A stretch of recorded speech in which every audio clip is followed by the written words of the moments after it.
Okay, your existing developments that you have right now, one of them being a 32 unit development in Southern Nevada. What city is that in? So it's in Pahrump, which is about 55 minutes away from Las Vegas. Okay. And then also a 10 unit South Bend That's up in Indiana. in Indiana. Exactly, yeah. Cool. I just know the guy that is very bullish on Indiana. Yeah. It's an interesting market, where there's a lot being built there, apartments. We think that's a little bit oversaturated is apartments because it is a college town. But our product is we're going after the alums.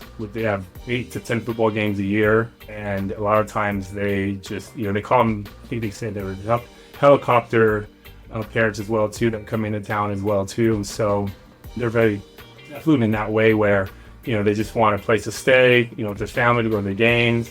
And then after that, they just, maybe just Airbnb it and things like that. And so you're building this product through the opportunity zones. And then are you selling all of these individually? So like this 32 unit you're developing in Southern Nevada, is the goal to build these, let's call them, SFR2, let's call them 3 units just for the sake of time, or duplexes, or actually a house with an ADU? I don't know. Is it a house with an ADU in Nevada? Is that how they're technically describing it? Because in San Diego, or in California, which I'm much more familiar with, it's not a duplex. It is a house and an ADU. Are they classifying it the same way in Nevada? Yeah, so they call them casitas there, and so they're classifying it in our trio product, which is a single family. Trio product. Trio. We call it trio because we don't want to say triplex. It's not official triplex. Interesting. Yeah, that's good. That's good. It's just, again, too, I'm always looking at, again, you don't want to misspeak and things like that, and so... No, it's good marketing. It's good marketing, yeah. So...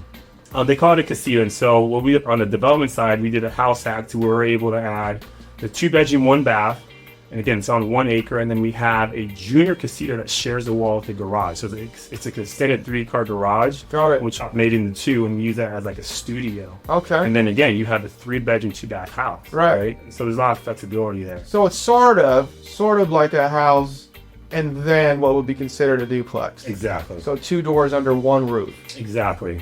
Okay, so that's your trio product. That's a trio product. And you're building 32 of those in this development right now in Nevada. No, those are just one-offs. So we built about 3 of those.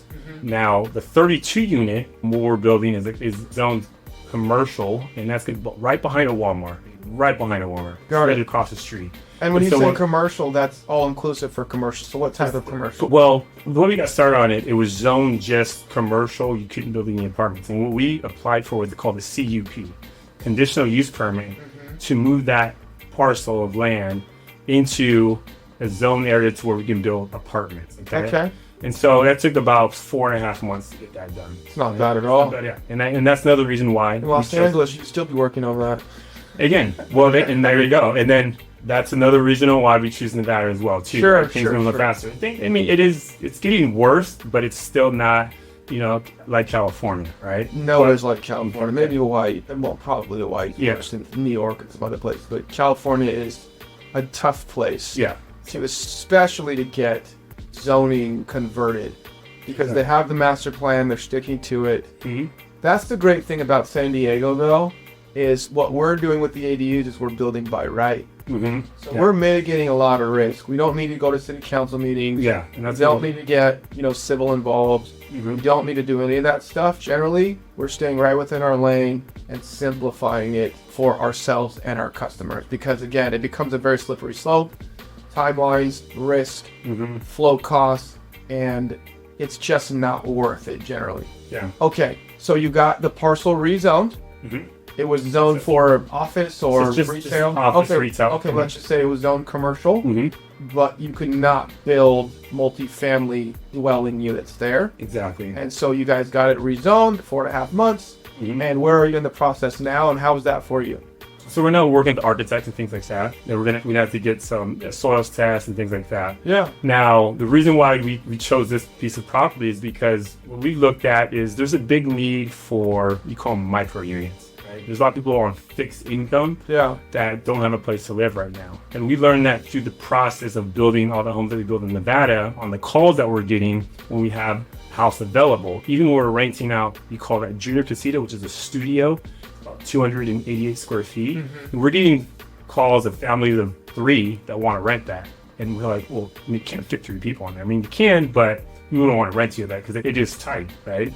And so it's just because the cost of living is so high. It's so high, exactly. And so what we wanted to do is we wanted to have a product that's about 500 to 540 square feet, okay? Think of it like IKEA. When you walk into those models in IKEA, where it's very functional and things like that, that's what it looks. So it's going to be a small 1-bedroom. Right? Got it. Kind of washer and dryer inside as well too. Okay. So we're looking at, we're going to cap our rents at $1,000. Right? So based on our costs and things like that, and the relationships that we have with our subcontractors and things like that, we feel like that is a sweet spot for a lot of people as far as getting that under that $1,000 a month. So you're not concerned about, the inventory coming to market. I'm sure you guys have done your due diligence on the amount of units that are coming online. Yes. So right now it's mostly just single family houses that are coming online. Okay. So you guys are going to have a different product. And how does your price point and your product that you're bringing compare to the SFR market? So what I would like to say is to give you a visual. It's kind of like in CNT, right? So in that area now, you have a lot of old units that don't even have washer and dryers in the units, right? Or you got people living in manufactured You're talking homes. about from the multifamily perspective. Multifamily So perspective. you're talking about 50s, 60s builds, right? Yeah. Okay. Yeah. About Okay. 50, 60 build. Yeah. Okay. But you still have a large people living in the RV type of parks as well too. But again, to give you that visual, all the big guys are building already there. Okay, all the big builders are building. But as far as multifamily, a lot of projects have been turned down, and the reason why is they've been trying to build within residential areas. And in Pahrump, again, it's a good old boys town. They don't want it next to their houses, and they're just getting shut down. Sure. Right? Politics. And these bigger guys come in and they want to build a lot more units, right? And so again, we're a small guy, a small boutique developer. We decided to stay close to the commercial zone, which is behind the Walmart, and we had no complaints. It got approved, right? And so we're just looking at the demand in a different way. It's interesting because, developers, we talk about this and make jokes about it all the time, are always the bad guys in the movies, right? Mm-hmm. In reality, we're not. But there's a space to where there's a pro to being a small guy sometimes, and there's a pro to being a big guy. I agree. For every upside, there's a downside. And as an investor, you understand that, and I understand that. You can't look at one or the other. But you can't look at one and not look at the other.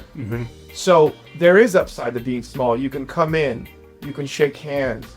Hey, we're not going to change your whole city, right? We're going to make this piece of property a little bit better. We're going to make your Walmart a little bit better. We're going to add more value to your city. These guys are going to come in. They're going to write here. We're going to give them a place to live. They're going to be able to shop. They're going to be able to buy groceries. They're going to be able to buy gas. They're going to be able to work in this city. And they're going to add value to the city. We're not trying to come in and flatten everything, build the exact same house, like Lennar and KB would do. And then inversely, there's some cities that are like, we want Lennar and KB. We want that whole 500 acres right there to be built, and we want all these new homes coming in. We want new buyers coming in, and we want to build this thing as fast as we can. So as an investor, as you grow, we're very similar in age. I'm 42. Yeah, man, there are pros and cons, and so I'm glad that for you guys, Hamilton, you were able to capture that. The upside or the pro to being a smaller guy, a more boutique size operation, and so you guys, never lose hope or faith, and never sort of live through the eyes of someone else. There are pros and cons. There are things that Hamilton's group can do and our group can do as a smaller group with mobility, with making decisions quickly, being able to adjust on the fly if things go wrong. We can make decisions and move a lot quicker than a large entity sometimes. They have a problem, has to go up the chain, up the chain, up the chain, up the chain, and all of a sudden 6 months has gone by. And then inversely, sometimes they have a tremendous amount of capital, or they can move really large amounts of dirt, where for us, it's outside of our scope. So there are pros and cons. We're super niched in San Diego, and it sounds like you guys are super niched in Nevada, and you have built relationships there, and then also a couple other markets. So cool, man. Yeah. Well, I love it, dude. Thank you so much for sharing. The last segment we're going to do is our line skip hacks. So it's basically, golden nuggets.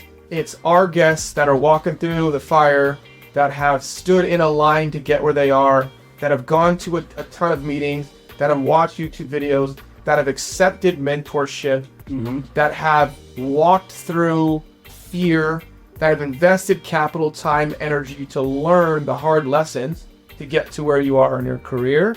And that line skip, or that line that you waited in, the line skip hacks are sharing some of that information with someone else that aspires to be where you are.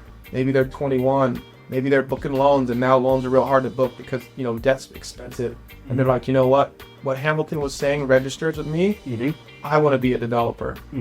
Or even to share more with your investor base and what you're looking for in an investor. Maybe they'll connect with you based on your story and the line skip hacks you have. So the way we go is like this.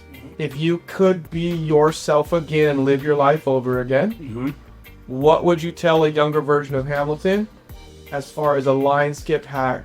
Hey, this is something you should be looking for. This is something you should avoid.